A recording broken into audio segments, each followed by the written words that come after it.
Brilliance Audio presents the unabridged recording of The Perfect Assassin by Larsen, performed by Amy McFadden.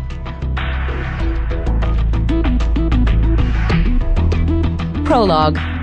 Cape Town, South Africa. The longshoremen scrambled across the pier to finish their task.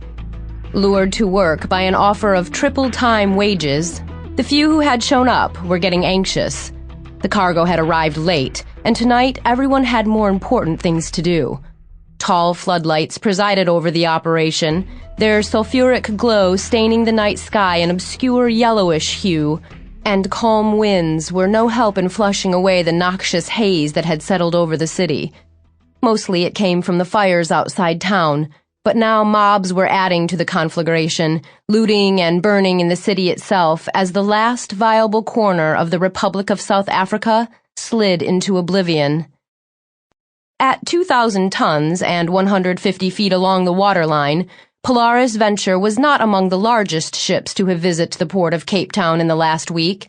She was, however, the only vessel berthed there now, and that singular presence managed to enhance her stature. A converted trawler, built by Sterkoder of Norway, her lines were decidedly square, as if to attest to the solid vessel she was. Polaris Venture had been in port for 8 hours, which was about as long as anyone had stayed lately, but having taken on her cargo, it was time to go.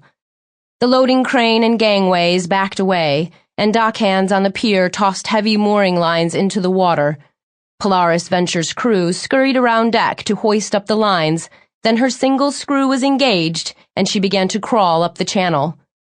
The ship moved slowly toward the jetties and open ocean. A leviathan in the narrow waterway, she'd soon become a speck on the vast ocean ahead. Sliding beyond the lights of the pier, Polaris Venture's profile fell to a vague silhouette.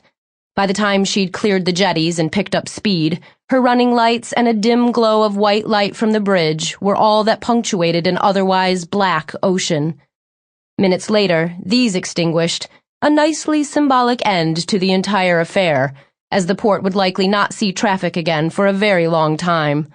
The ugly noose of apartheid had been lifted over a decade ago, but those expecting quick rise of a new and just South Africa had been roundly disappointed.